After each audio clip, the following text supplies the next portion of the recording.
तो कैसे हैं आप सभी? मैं उम्मीद करता हूं कि आप सभी बहुत अच्छे होंगे। जैसा कि आपको मालूम है कि हम बात कर रहे हैं प्रधान शिक्षक की जो वैकेंसी आई है 40,247 प्राथमिक विद्यालय में, उस पे हम बात कर रहे हैं और आप अच्छे से इस बात को जानते हैं जिसका एग्जाम का डेट जो है वो 13/6 को है, यानी नेक्स्ट मंथ। और आपको मालूम है कि हम अभी तक जो है यूनिट 1 कंप्लीट कर चुके हैं टोटल। यूनिट 1 को जो टॉपिक था यूनिट 1 में उन तमाम टॉपिक को हम कंप्लीट कर चुके हैं और ये तमाम वीडियो जो है वो आपको प्लेलिस्ट में दिख जाएगा। जब आप जाएंगे प्लेलिस्ट में तो वहां दिख जाएगा और तमाम वीडियो को आप देख सकते हैं वहां से। आज बात करने वाले हैं वो आज बात करने वाले हैं यूनिट सेकेंड का। ठीक है ना? जैसा कि आपको पता है कि यूनिट सेकेंड में अलग अलग, अगर हम देखें यूनिट सेकेंड को तो यूनिट सेकेंड में अगर आपके पास सिलेबस होगा उसमें आप देखेंगे आपको समझ में आ जाएगा कि इसमें हाँ, इसमें टोटल जो है 8 अलग-अलग के बारे में बात की गई है। जो विचारक हैं जिन्होंने शिक्षा पर अपना-अपना विचार डाला है, उन विचारक के बारे में 8 विचारक के बारे में बात की गई है और उनमें से कुछ हिंदुस्तान के हैं और कुछ हिंदुस्तान के बाहर के हैं। तो आज उनके बारे में बात करें। अब हम यूनिट सेकंड है, यूनिट फर्स्ट कंप्लीट हो चुका है, आप जानते हैं। चलिए हम बात करते हैं यूनिट सेकेंड से। पहले जो थिंकर हैं, जो पहले विचारक हैं, वो विचारक उनका नाम है महात्मा गांधी। ठीक है ना? महात्मा गांधी टॉपिक है, आपके पास सिलेबस होगा तो आप देखे होंगे कि महात्मा गांधी हिंद स्वराज, सामाजिक दर्शन और शिक्षा के संबंध को रेखांकित करते हुए, यानी कि Mahatma Gandhi Hind Swaraj underlining the relationship between social philosophy and education, यानी कि जो हिंद स्वराज किताब जो महात्मा गांधी ने लिखी है, उस किताब में जो सोशल फिलॉसफी और एजुकेशन के बीच जो रिलेशनशिप है, उस रिलेशनशिप को देखते हुए हमें उन पे बात करना है। क्योंकि हिंद स्वराज अपने आप में बहुत बड़ी किताब है, बहुत बड़ी नहीं मतलब छोटी सी किताब है, लेकिन हम उन तमाम किताब पर बात नहीं करेंगे। हम सिर्फ बात करेंगे जो सोशल फिलॉसफी है, सामाजिक दर्शन है और एजुकेशन के पास साथ क्या उसका रिलेशन है, उस पे बात करेंगे। उससे पहले आइए हम बात करते हैं उनके एक बहुत ही खूबसूरत डिफिनीशन पर, परिभाषा पर, जो इन्होंने एजुकेशन के बारे में दिया है और अलग अलग एग्जाम में इनके बारे में पूछा जाता है। परिभाषा है कि बाई एजुकेशन, यानी कि शिक्षा के द्वारा, आई मीन मेरा मतलब है, all round drawing out of the best in the child and man body, mind and spirit. शिक्षा से मेरा तात्पर्य है बच्चे और मनुष्य के शरीर, मन और आत्मा के सर्वांगीण सर्वश्रेष्ठ विकसित करना। इनका मैं करने कहने का मतलब था कि शिक्षा से इंसान के बॉडी, माइंड और स्पिरिट का होलिस्टिक डेवलपमेंट करना, सर्वांगीण विकास करना, ये शिक्षा के माध्यम से हो सकता है। और इनका ये परिभाषा था जो काफी फेमस डिफिनीशन है एजुकेशन को लेकर के, और आपके जहन में ये बात रहनी चाहिए ताकि एग्जाम में अगर डिफिनीशन पूछ दे कि डिफिनीशन किसका है तो आप वहां पर चीजों को समझ सके। आइए जो मेन टॉपिक है उस टॉपिक पे हम बात करते हैं कि टॉपिक को शुरू करने से पहले महात्मा गांधी के बारे में थोड़ी सी बात कर लेते हैं। और आप जानते हैं कि महात्मा गांधी का जन्म जो है 2 अक्टूबर 1869 को गुजरात के पोरबंदर में हुआ था और इनकी जो मृत्यु है वो 30 जनवरी 1948 को इनकी मृत्यु हो गई थी, 1948 को। ठीक है ना? उनके पिताजी पिताजी जो है राजकोट प्रांत के दीवान थे और माता जो है उनकी नाम पुतलीबाई एक धार्मिक महिला थी। ये है छोटा सा डिफिनेशन महात्मा गांधी के बारे में जो आप पहले से जानते हैं। ठीक है ना? आइए और बात करते हैं आगे कि 1909 में महात्मा गांधी द्वारा लिखित पुस्तक, ये जो हिंद स्वराज किताब है, ये महात्मा गांधी ने 1909 में लिखा था, या इसको भारतीय स्वशासन भी कहते हैं। एक मौलिक कार्य है जो शिक्षा और सामाजिक दर्शन पर उनके विचारों को गहराई से जुड़ा हुआ है। यानी कि हिंद स्वराज जो किताब है, यानी भारतीय स्वशासन जो किताब है, वो एक मौलिक कार्य है जो शिक्षा और सामाजिक दर्शन पर उनके विचारों से गहराई से जुड़ा हुआ है। इस पुस्तक में भारत के स्वशासन या स्वराज के लिए अपने दृष्टिकोण के बारे में बात करते हैं। दूसरे शब्दों में हम ऐसे कह सकते हैं कि गांधी का मानना था कि भारत के लिए सच्ची आजादी सिर्फ राजनीतिक आजादी से नहीं बल्कि समाज और व्यक्तियों के गहरे परिवर्तन से आएगी। ये गांधी जी का थॉट था। उनका मानना था कि भारत के लिए जो सच्ची आजादी है, ट्रू जो फ्रीडम है, वो सिर्फ राजनीतिक आजादी से नहीं हो सकता है, बल्कि समाज और व्यक्तियों के गहरे परिवर्तन से ही हमारे अंदर आजादी आ सकती है। गांधी के अनुसार शिक्षा इस दृष्टिकोण को साकार करने में एक केंद्रीय भूमिका निभा सकती है, क्योंकि वो व्यक्तियों के मूल्यों, दृष्टिकोण और व्यवहार को आकार देती है, जो बदले में व्यापक सामाजिक ताने बाने को प्रभावित कर सकती है। ये गांधी जी का कॉन्सेप्ट था, एक छोटा सा समरी हिंद स्वराज के तौर पर, कि उनका मानना था। उन्होंने ये किताब जो है 1909 में लिखा, हिंद स्वराज या भारतीय स्वशासन, और इसमें उन्होंने शिक्षा और सामाजिक दर्शन को गहरे से जुड़ा हुआ है। अगर आप इसको पढ़ेंगे तो आपको समझ में आएगा। इस पुस्तक में वो कहते हैं कि इंसान की आजादी जो है, सच्ची आजादी, वो सिर्फ सिर्फ राजनीतिक आजादी से नहीं मिल सकता है, बल्कि समाज और शक्तियों के गहरे परिवर्तन से इंसान को आजादी मिल सकता है। और इसमें जो अहम भूमिका निभाएगा, वो निभाएगा एजुकेशन, शिक्षा। शिक्षा से ही इंसान में हम एक बेहतर परिवर्तन ला सकते हैं, ताकि इंसान राजनीति से आजादी तो पा सके, साथ ही साथ समाज और व्यक्तियों से भी एक गहरा संबंध स्थापित कर सके। तब जाकर के इंसान को एक सच्ची आजादी का अनुभव होगा। ठीक है, आगे बात करते हैं। शिक्षा के बारे में उनकी अवधारणाएं, विचार गतिशील और भविष्यवादी थे। यानी कि एजुकेशन के कंसेप्ट में उनकी जो कंसेप्ट था, वो विचार जो है वो गतिशील और भविष्यवादी थे, यानी कि एक डायनेमिक और फ्यूचरिस्टिक उनका व्यू था। स्वराज की अवधारणा को तीन पहलुओं से सह संबंधित करके विकसित किया गया है। यानी कि स्वराज की जो अवधारणा पढ़ेंगे, कंसेप्ट पढ़ेंगे हिंद स्वराज की, तो उनको तीन मतलब तरह से उनको रिलेट किया गया है, तीन पहलुओं से। एक है स्वच्छता, दूसरा है स्वावलंबी व्यवस्था और तीसरा है निजीकरण। स्वच्छता, स्वावलंबी व्यवस्था और तीसरा है निजीकरण। गांधी जी द्वारा शिक्षा में स्वराज की व्याख्या उच्च शिक्षा को निजी हाथों में देने, यानी कि निजीकरण।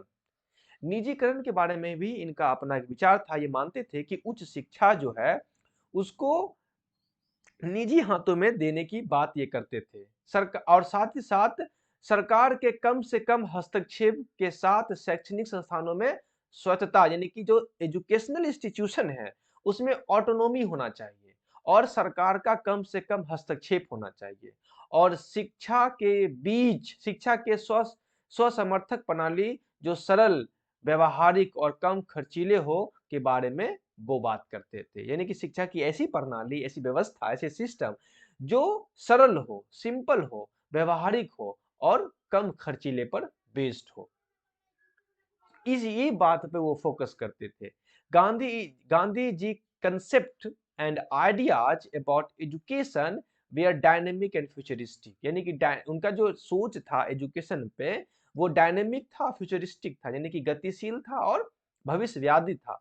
The concept of swaraj is correlating to the three aspect wise autonomy, self supporting system and privatisation.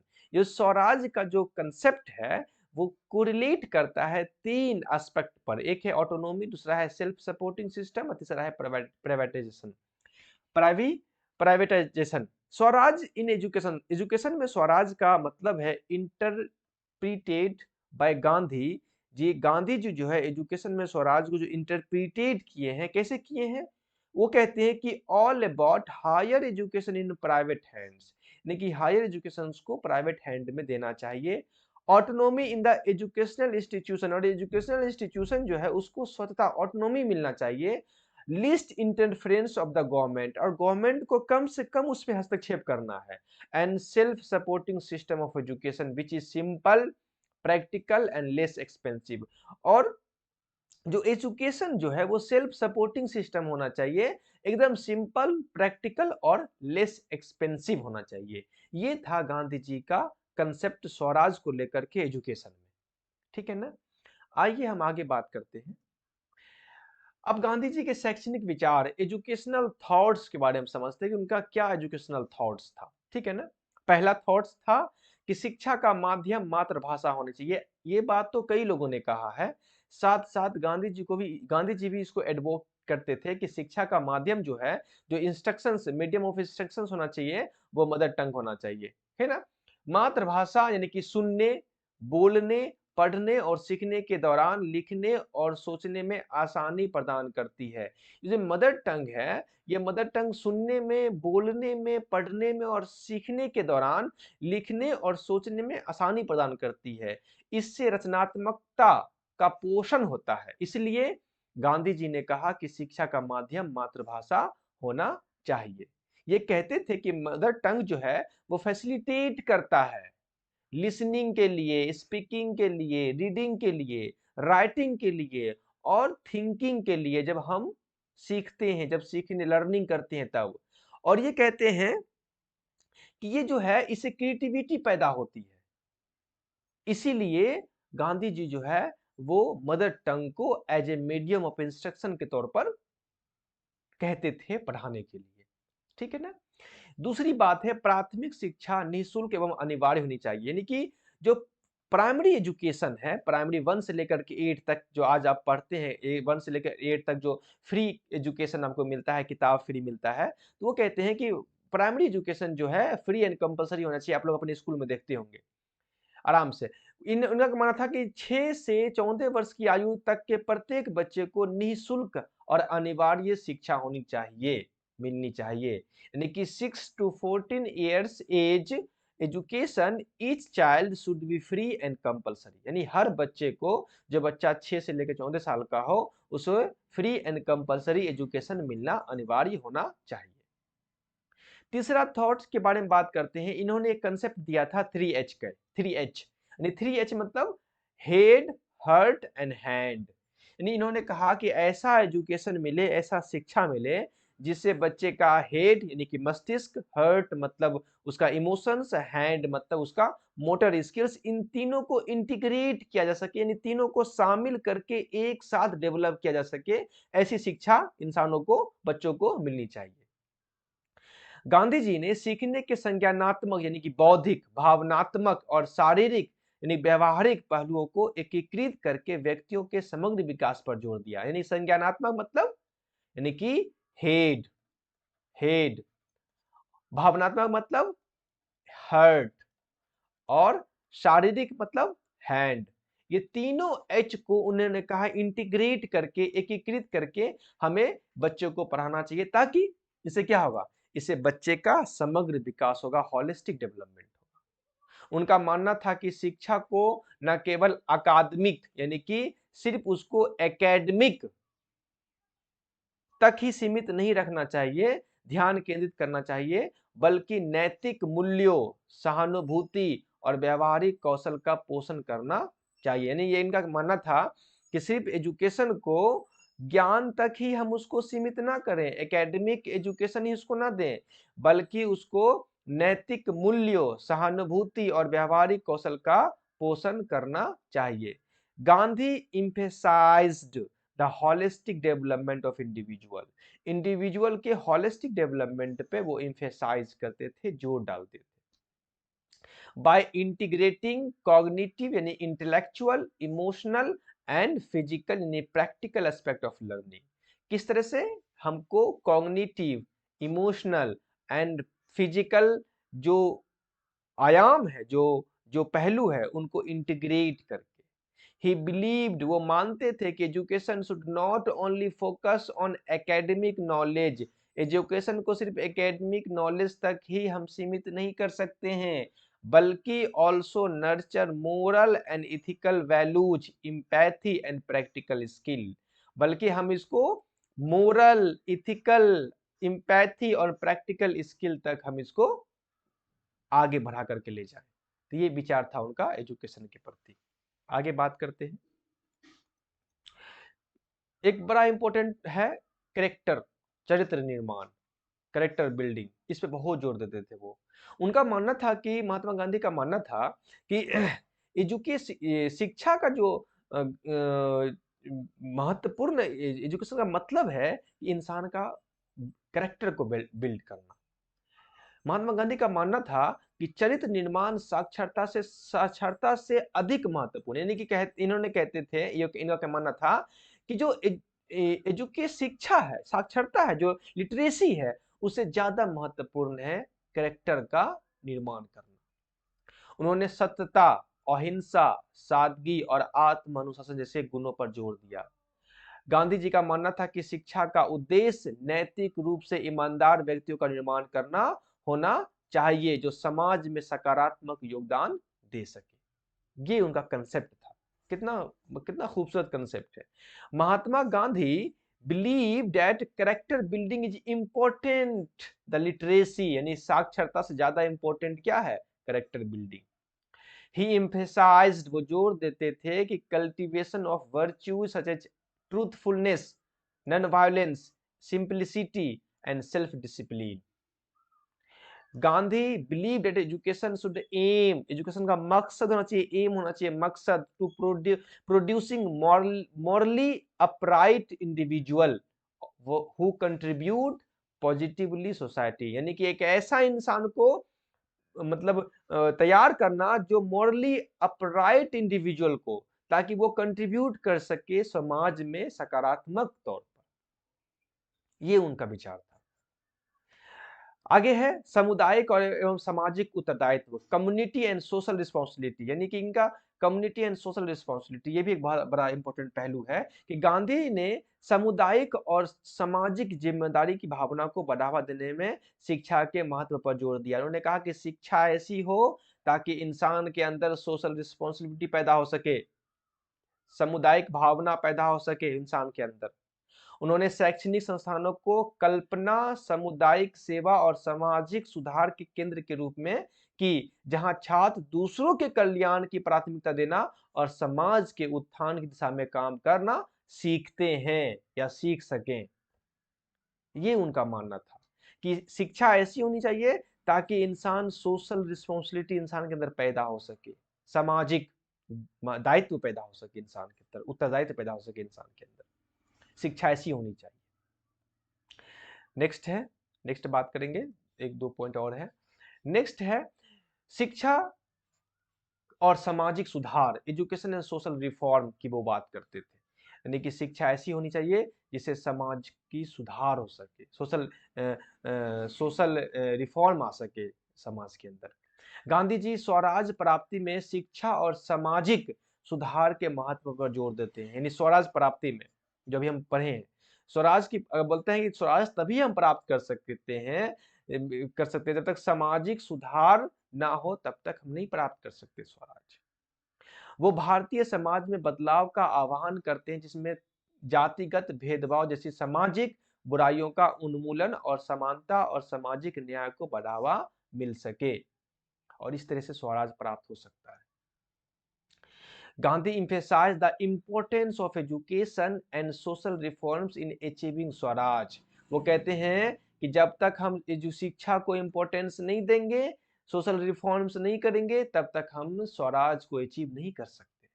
He calls for a transformation of Indian society, including the eradication of social evils, सामाजिक बुराइयां, evil such as caste discriminations and promotions of equality and social justice। वो कहते हैं कि जब हम promote करेंगे equality and social justice, और इस तरह से डिस्क्रिमिनेशन जो है, वो कास्ट डिस्क्रिमिनेशन जो है वो अंत होगा, तभी जाकर के सोशल रिफॉर्म्स आएगा समाज में। आगे है पश्चिमी शिक्षा की आलोचना, क्रिटिक ऑफ वेस्टर्न एजुकेशन। इन्होंने, गांधी जी ने पश्चिमी मॉडल के आलोचक थे, यानी कि जो वेस्टर्न एजुकेशन था उनके बहुत क्रिटिक थे, क्रिटिक करते थे, जिसे वे अत्यधिक भौतिकवादी, प्रतिस्पर्धा और नैतिक और आध्यात्मिक मूल्यों से अलग मानते थे। वो मानते थे कि जो वेस्टर्न एजुकेशन है वो ज्यादा मटेरियलिस्टिक है, भौतिकवादी है, उसमें ज्यादा कंपटीशन है, प्रतिस्पर्धा है, और ये नैतिक और आध्यात्मिक मूल्यों से अलग है। इसलिए वो वेस्टर्न एजुकेशन को बहुत ही ज्यादा आलोचना करते थे। उन्होंने भारतीय सांस्कृतिक परंपराओं और मूल्यों में निहित एक शिक्षा प्रणाली की वकालत की, जो सादगी, विनम्रता और मानवता को सेवा की प्राथमिकता देती हो। उन्होंने कहा कि भारतीय सांस्कृतिक परंपराओं से लैस शिक्षा होनी चाहिए, जो इंसान के अंदर सादगी पैदा कर सके, विनम्रता पैदा कर सके, मानवता पैदा कर सके इंसान के अंदर, वैसी एजुकेशन के बारे में वो बात करते थे।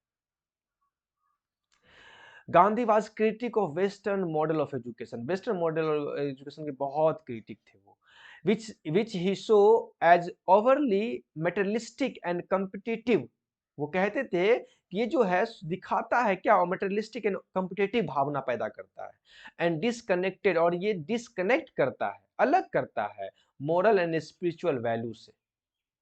इसलिए ये जो है वो वेस्टर्न एजुकेशन को बहुत ही ज्यादा क्रिटिक करते थे। ठीक है, आगे कुछ पॉइंट और है उसको देख लेते हैं।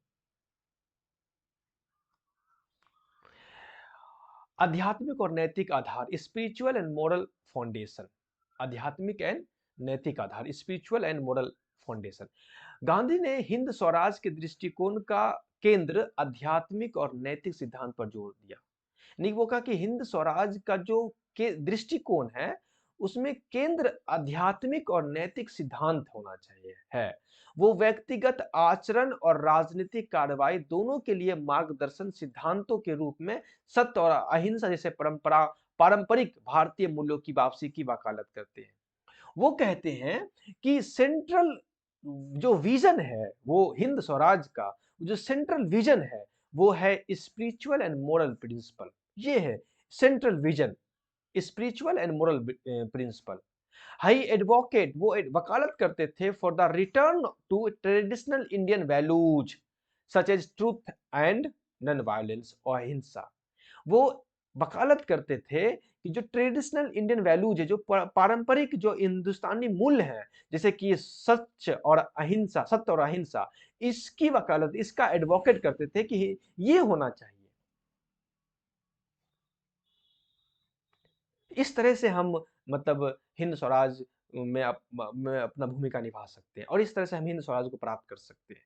इसका केंद्र बिंदु स्पिरिचुअल एंड मोरल प्रिंसिपल के बेस पे होना चाहिए। और जो हमारी ट्रेडिशनल परंपराएं हैं, जो सच बोलने की परंपराएं हैं, जो अहिंसा की परंपरा है, उस परंपरा के बेस पे हमें, उस परंपरा पे चल करके हमें इस मार्ग पे आगे बढ़ना चाहिए। उसके बाद है आत्मनिर्भरता और स्वदेशी, सेल्फ रिलायंस एंड स्वदेशी, आत्मनिर्भरता एंड स्वदेशी। गांधी हिंद स्वराज की आधारशिला के रूप में आत्मनिर्भरता और विचार को बढ़ावा देते थे। यानी कि उनका मानना था कि हिंद स्वराज की जो आधारशिला है, जो बेस है, वो बेस हमें तभी प्राप्त हो सकता है आत्मनिर्भरता और स्वदेशी भावना से। जब तक हम इसको बढ़ावा नहीं देंगे तब तक हमारा हिंद स्वराज की आधारशिला तय नहीं होगी। वो आर्थिक स्वतंत्रता, इंडिविजुअल इकोनॉमिकल इंडिपेंडेंस, आर्थिक स्वतंत्रता और स्थानीय आत्मनिर्भरता की वकालत करते थे। वो मानते थे, वो सोचते थे, वो विचार रखते थे कि इंसान को जब तक इकोनॉमिकल इंडिपेंडेंस नहीं आएगा, जब तक इंसान को स्थानीय आत्मनिर्भरता नहीं आएगी, तब तक हिंद स्वराज की कल्पना करना बहुत मुश्किल है। भारतीयों को आयातित ब्रिटिश सामानों पर निर्भर रहने के बजाय अपने स्वयं के सामान का उत्पादन करने के लिए प्रोत्साहित करना चाहिए। यानी कि हम बाहर के मुल्कों के सामान पर निर्भर रहने की बजाय बेहतर यह है कि हम अपने स्वयं अपने मुल्क में सामान उत्पादन करें और उसका इस्तेमाल करें। इस तरह से हम हिंद स्वराज का कंसेप्ट, हम अवधारणाएं हम पैदा कर सकते हैं और इस तरह से हमारे अंदर हिंद स्वराज हम पा सकते हैं। तो ये विचार था महात्मा गांधी को हिंद स्वराज के एजुकेशन में, यानी सोशल एजुकेशन के साथ, जो हिंद स्वराज के साथ जो सोशल एजुकेशन का रिलेशन था, वो इस तरह से महात्मा गांधी का था। वो बात करते थे किस चीज की, वो बात करते थे relationship between social philosophy and education. जब हिंद स्वराज को जो हम पढ़ेंगे और उसमें जब इस पॉइंट को देखेंगे, सोशल फिलोसफी एंड एजुकेशन के पॉइंट को, इसी के बीच हम रिलेशन देखेंगे, तब हमको बात पूरी तरीके से समझ में आ जाती है। और उसमें उन्होंने अच्छे तरीके से एक्सप्लेन किया कि किस तरह से सोशल फिलोसफी का रिलेशन है एजुकेशन के साथ और किस तरह से हम हिंद स्वराज को प्राप्त कर सकते हैं। शिक्षा का मातृभाषा, हमको शिक्षा का माध्यम मातृभाषा रखना चाहिए। हमें निःशुल्क शिक्षा बच्चों को देनी चाहिए, अनिवार्य शिक्षा प्राथमिक शिक्षा में निःशुल्क शिक्षा होनी चाहिए। हमें अब बच्चे का समग्र विकास करना चाहिए, हमें बच्चे का ऐसा एजुकेशन दे ताकि उसके हेड, हर्ट और हैंड तीनों को डेवलप हो सके। वो बात करते थे सामुदायिक सामाजिक उत्तरदायित्व का, कम्युनिटी एंड सोशल रिस्पॉन्सिबिलिटी की वो बात करते थे कि इंसान शिक्षा ऐसी होनी चाहिए ताकि इंसान की सोशल रिस्पॉन्सिबिलिटी इंसान के अंदर पैदा हो सके। वो बात करते थे कि शिक्षा ऐसी होनी चाहिए ताकि इंसान का करेक्टर बिल्डिंग हो सके, चरित्र निर्माण हो सके। वो बात करते हैं कि शिक्षा ऐसी होनी चाहिए जिससे सोशल रिफॉर्म पैदा हो सके, सोशल रिफॉर्म आ सके। और वो पूरी तरीके से वेस्टर्न एजुकेशंस को निगलेक्ट करते थे। क्यों? क्योंकि ये मानते थे कि एजुकेशन जो है मटेरियलिस्टिक है, कॉम्पिटिटिव है और इससे नैतिक मोरल और वैल्यू से ये अलग करता है हमें, इसलिए इस शिक्षा की जरूरत हमें नहीं है। वो फोकस करते थे स्पिरिचुअल एंड मोरल फाउंडेशन पर, आध्यात्मिक और नैतिक आधार पर। वो मानते थे कि हिंद स्वराज का जो आधार है वो आध्यात्मिक और नैतिक होना चाहिए। वो मानते थे कि हिंद स्वराज हम तभी प्राप्त कर सकते थे जब तक इंसान आत्मनिर्भर ना हो, स्वदेशी भावना इंसान के अंदर ना हो, तब तक इंसान हिंद स्वराज की प्राप्ति नहीं कर सकता। तो ये था शैक्षणिक दृष्टिकोण महात्मा गांधी का एजुकेशन के प्रति। आगे कुछ एक पॉइंट और देख लेंगे। इनका कंट्रीब्यूशन, ऐसे तो बहुत सारे कंट्रीब्यूशन है महात्मा गांधी का एजुकेशन में, बहुत सारे कंट्रीब्यूशन है, लेकिन कुछ कंट्रीब्यूशन को हम यहाँ देख लेंगे जो आपके एग्जाम के हवाले से है। जैसे कि पहला है कि 1911 में इन्होंने टॉलस्टॉय आश्रम एस्टेब्लिश किया था साउथ अफ्रीका में, 1911 में। तो आप इसको थोड़ा जहन में रखिएगा माइंड में कि 1911 में इन्होंने टॉलस्टॉय आश्रम जो है साउथ अफ्रीका में बनाया था। और 1937 में 1937 में इन्होंने एक पॉलिसी दिया था, उसका नाम था नई तालीम, बेसिक एजुकेशन। इसको दूसरे शब्द में कहते हैं बेसिक एजुकेशन पॉलिसी, उसे कहते हैं नई तालीम। All India education conference of Wardha Maharashtra में, जो ऑल इंडिया एजुकेशनल कॉन्फ्रेंस हुआ था वर्धा में यानी महाराष्ट्र में, उसमें इन्होंने नई तालीम पॉलिसी दिया था, यानी कि बेसिक एजुकेशन पॉलिसी दिया था, और इसे वर्धा कमीशन के नाम से भी जाना जाता है। इस पॉलिसी के कुछ कैरेक्टरिस्टिक हैं, इस कैरेक्टरिस्टिक के बारे में यानी बेसिक शिक्षा के कुछ कैरेक्टरिस्टिक है, उस कैरेक्टरिस्टिक के बारे में थोड़ा सा हम देख लेते हैं कि बेसिक शिक्षा में उन्होंने क्या बात किया था। वो बात करते थे पहला कि प्राथमिक शिक्षा सभी के लिए निःशुल्क और अनिवार्य होनी चाहिए, primary education must be free and compulsory, पहली बात करते थे बेसिक एजुकेशन में। दूसरा कि बेसिक एजुकेशन में शिक्षा का माध्यम मातृभाषा होनी चाहिए, medium of instructions for education should be mother tongue. दूसरा बात करते हैं कि शिक्षा आत्मनिर्भर और स्व संचालनशील होना चाहिए, education must be self reliant and self sustaining, यानी शिक्षा ऐसी हो ताकि इंसान आत्मनिर्भर हो सके और स्व संचालनशील हो सके। साथ में वो बात करते थे कि शिक्षा में उत्पादक शिल्प या उद्योग को प्राथमिकता दी जानी चाहिए। हमेशा इन्होंने क्राफ्ट और इंडस्ट्री एजुकेशन की, क्राफ्ट एजुकेशन की हमेशा इन्होंने वकालत की, क्राफ्ट एजुकेशन की। इन इंसान को ऐसी शिक्षा दी जाए ताकि वो कुछ उत्पादित कर सके, कुछ तैयार कर सके, जिससे वो आत्मनिर्भर हो सके, जिससे वो संचालनशील हो सके। तो क्राफ्ट एजुकेशन की ये बहुत बात करते थे। तो इस तरह से महात्मा गांधी के योगदान, कंट्रीब्यूशन है एजुकेशन में, जो आप समझे हैं, आप समझ चुके होंगे। तो यहाँ टॉपिक ये खत्म होता है, ठीक है ना। आगे हम इन टॉपिक से रिलेटेड कुछ क्वेश्चंस पे बात कर लेंगे ताकि जो कंफ्यूजन आपके अंदर रह गया है इस टॉपिक को लेकर के, वो कंफ्यूजन भी दूर हो जाए। ठीक है, मिलते हैं किसी दूसरे वीडियो में, तब तक के लिए अपना ख्याल रखें, फिर मिलते हैं नेक्स्ट वीडियो में। Okay, bye.